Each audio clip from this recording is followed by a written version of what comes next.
Two limousines are taking a group of 10 people to the outskirts of the city. In the first car, we find freelancer Yuki, former secretary Shoko, web designer Bioru, former CEO and drinker Yoshi, and the mysterious Sosuke. In the second car, we find medical intern Takahiro, his girlfriend and nail stylist Wakana, divorced father Munehiro, student Setsuzan, and housewife Sawako. Nobody knows each other except for the couple, plus Yuki and Shoko. In fact, Yuki is very happy to see Shoko is there and moves to sit next to her as he remembers how he ended up here in the first place. A few days ago, Yuki had been at the grocery store checking out the job ads on the magazine stand when Shoko approached him to ask him if he was also currently unemployed. After he confirmed it, she showed him a mysterious message on her phone that offered a job for the equivalent of $890 an hour. As strange as it sounded, both of them ended up applying. Some hours later, they arrive at the building of the Interactium Foundation experiment, and a voice on the car speakers reminds them that they will spend 7 days there to gather psychological data while being monitored by cameras 24 hours a day. When the group enters the building, the same voice continues to give them instructions. No questions will be answered during the experiment. All their belongings must be left inside the lockers by the entrance, and this is their last chance to leave before the experiment starts. The whole group accepts to keep going and goes downstairs to the living area located underground. As soon as they enter the room, the door is locked behind them, officially starting day 1. They find themselves in a dining room with a clock on the wall that counts how many hours of the experiment are left, a mysterious number under it that keeps going up, a map of the facility, a table with a meal ready, and a set of figurines in the middle of it. They're 10 little Indians, like Agatha Christie's story. These figurines are 5 men and 5 women, matching the participants. While the group has lunch and introduces themselves, one of the figurines begins talking. It welcomes them to the Paranoia House and introduces everyone to Guard, their assistant. Guard is a floating robot that does odd jobs and will protect them, and right now, it begins projecting the rules on the wall as the figurine explains them. Everyone must stay in their rooms after 10 p.m. If Guard finds them outside, they'll be eliminated. If a crime occurs, they must solve it. The one person conducting the investigation will be the detective, and once a solution is proposed, everyone must vote on it. If the majority agrees, the criminal will be put in prison by Guard. The experiment ends in 7 days or when only 2 people remain. The group is weirded out by these rules and all the mention of crimes. Yuki points out they just need to live normally for 7 days, but Nishino thinks there may be a psychopath among them. Still not wanting everyone to panic, Yuki requests everyone should agree not to harm each other, but nobody looks very willing to accept the deal until Ando cuts in to back him up and remind everyone that this is an exercise to build trust among strangers. The figurine talks one last time to tell them about the card keys to their rooms on the wall and declares their free time begins now. Fuchi and Bioru begin by washing the dishes, and by watching Bioru's clothing, Fuchi can guess she's hiding scars under her sleeves and she's got a child. Before Bioru can deny or confirm it, they're interrupted by Nishino, who accuses Fuchi of being the principal that appeared on the news for behaving inappropriately with a student at her nursery school. Fuchi denies this and Nishino apologizes, but Bioru is clearly uncomfortable now. Meanwhile, Maki is approached by Osako, who offers him a deal. In the case of trouble, he and Tachibana will always vote for each other, so they already have an advantage. Osako wants Maki to join their team, and Maki says he'll think about it. Once again, Nishino interrupts the conversation, claiming Ando looks a lot like the serial killer from Nara and Iwai is too similar to the Aoyama Street attacker, but nobody takes him seriously. After looking around and finding a bloodstain on a wall, Ando goes to the rec room to have a drink. Yuki approaches him to thank him for backing him up and, guessing Ando is an alcoholic, he stops him from drinking by giving him the tips that his own father, who was a former addict, used to manage to quit. In this room, they also find a box filled with detective items and a huge collection of mystery novels. When the clock is about to hit 10 p.m., the voice from the speakers reminds them to go to their rooms. The participants find that there is no lock on the bedroom doors, but there's a mysterious box for each of them that can only be opened with their card keys. Yuki opens his box and finds a fire poker with a note referencing a Sherlock Holmes story that used a poker as a murder weapon. Scared, Yuki puts it all back before going to bed. On the morning of day 2, Yuki wakes up to find Shoko standing next to his bed, asking him if he's opened his box.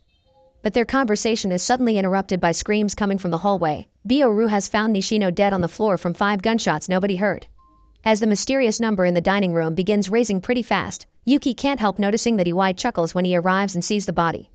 Panicking, Yuki asks the cameras for the experiment to end, but Maki points out it's actually starting. Ando has found Nishino's card key on the floor, so they use it to check what is inside his box. A dented green capsule and a note explaining it as cyanide is used in a Gideon Fell story. Some noises outside alert the group again and they run out to find Guard taking Nishino away to a special room with 10 coffins, one of which closes as soon as Nishino's body is put inside. Osako is realizing all of them must have a killing tool in their boxes when the voice on the speakers reminds them a solution is needed. The detective, the criminal, and the corpse will all receive double pay. Refusing to live 6 days with a killer, Osako decides to become the detective and accuses Iwai of being the criminal because Nishino had called him the Aoyama Street attacker. Yuki protests, reminding everyone they should be trusting each other and looking at the facts instead of throwing random accusations. But Osako still calls for a vote and Tachibana, Maki, and Fuchi vote in favor of his theory, especially Fuchi, who points out Iwai arrived late and wasn't surprised to see the body.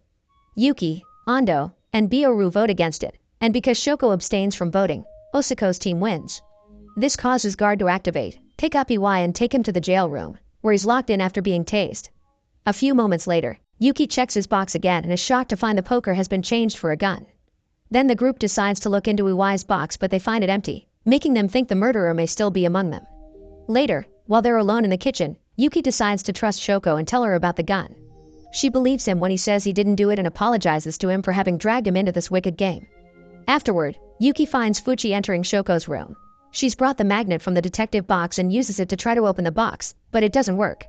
Unaware that Maki is overhearing them, she starts searching the room for the gun, explaining she's caught on the Agatha Christie reference on the table and advising Yuki to look after himself because only those with the strongest will to live can survive. When night falls and everyone goes to their rooms, Yuki checks the gun again and discovers it has all its bullets, meaning no shots were fired.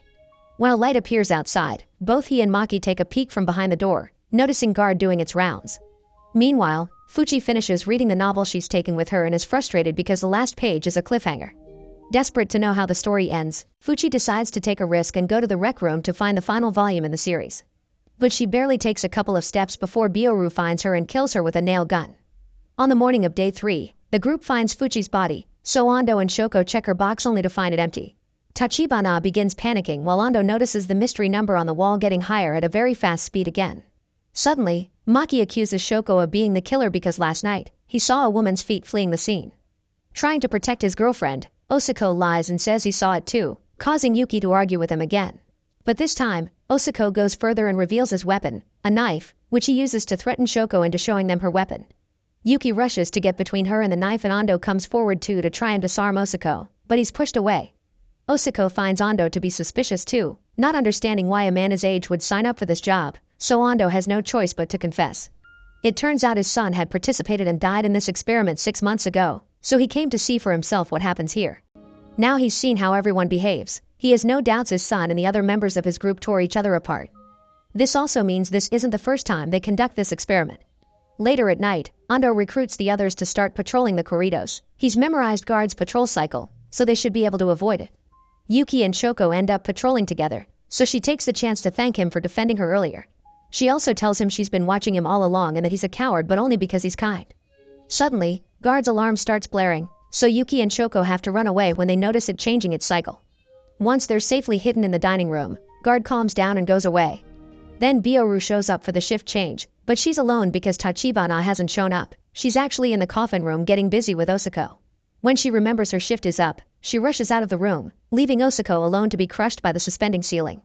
On the morning of day 4, the group finds Osako's body and quickly guess what happened when they see the blood on the ceiling, but they can't see a switch that could have activated it anywhere.